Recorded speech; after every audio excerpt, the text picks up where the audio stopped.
Hallo julle, vir lewensvaardighede gesels ons vandag 'n bietjie oor. Wel, kom ons kyk. Tom, en waaroor gaan ons vandag leer? Jerry, vandag gaan jy saam met die graad 4's leer hoe om jou eie liggaam en ander mense se liggaam te respekteer. Versorging van jou liggaam. Jy het voedsame kos nodig om gesond en sterk te word. Jy het oefening nodig om fiks en sterk te bly. Jy moet elke dag skoon water drink, jy moet elke aand genoeg slaap en jou liggaam moet skoon wees. Respekteer jou liggaam. Moenie maats wees met mense wat jou nie respekteer nie.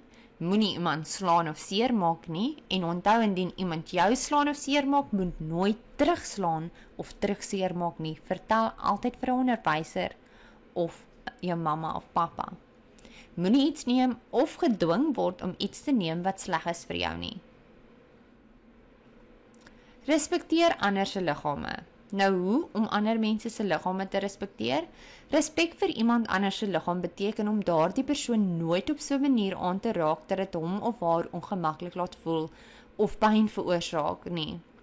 Daar is goeie maniere en slegte maniere om iemand aan te raak.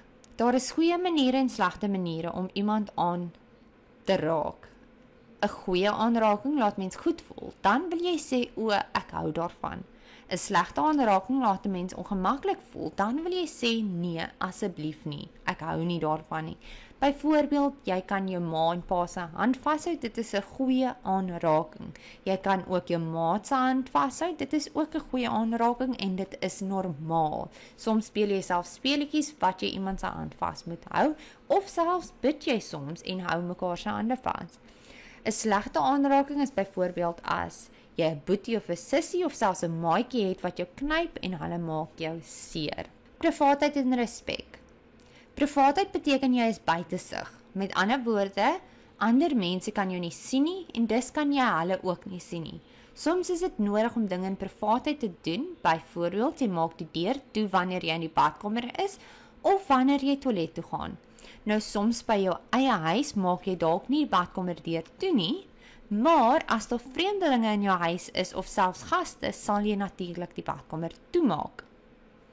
Jy maak die deur toe wanneer jy jou klere uit en aantrek. Nou dieselfde vir hierdie, jy mag dalk nou huidiglik die deur ooplos, maar sodra daar gaste is of vreemdelinge, sal jy jou deur toemaak. Jou liggaam en ander mense se liggame is privaat. Respekteer hierdie privaatheid. Klop altyd aan die deur wanneer dit toe is en wag tot iemand antwoord voordat jy by die kamer instap. Kom ons kyk na die volgende aktiwiteit. Hulle gee vir jou 'n paar prentjies en hulle sê kyk na die prentjies hieronder. Besluit of jy die deur kan ooplos en of jy die deur moet toemaak. Skryf onder elke prentjie oop deur of toe deur. Die eerste prentjie sal jy natuurlik die deur toemaak. Onthou, as jy huidiglik met 'n oop deur bad, dink net daaraan as daar gaste is, wat jy dan sal doen. Prentjie 2 is waar jy met 'n maatjie speel. Jy kan die deur ooplos as jy met 'n maat speel. Jy het geen privaatheid nodig vir dit nie. As jy klere aantrek as daar gaste of vreemdelinge is, sal jy die deur toemaak. En dan as jy leer, jy sal die deur ooplos. Maar jy mag dalk verkies om die deur toe te maak, siende dat jy dit rustig en stil wil hê as jy leer. Maar daar is niks wat niemand nie kan sien nie, so dit is nie nodig om die deur toe te maak nie. Ons het nie privaatheid nodig nie. Dit is dalk net 'n keuse. En dan dink aan nog 2 tye wanneer jy daarvan sal hou om privaat te wees. Skryf dit neer en teken 'n prentjie by albei. Dalk as jy die badkamer verlaat of enige ander voorbeelde. Waarom jy jou eie liggaam en ander moet respekteer? As jy jou eie liggaam respekteer, sal jy goed voel oor jouself. As jy ander mense se liggame respekteer, sal jy hulle help om ook goed te voel. Dit is glad nie mooi om ander mense seer te maak nie en dit kan gevaarlik wees. Jy moet nooit toelaat dat iemand so aan jou raak dat jy nee wil sê nie, selfs al sê daardie persoon dit is reg. As iemand jou op 'n slegte manier aanraak en jy voel ongemaklik, moet jy nee sê en jy moet dadelik vir 'n volwassene vertel wat jy kan vertrou.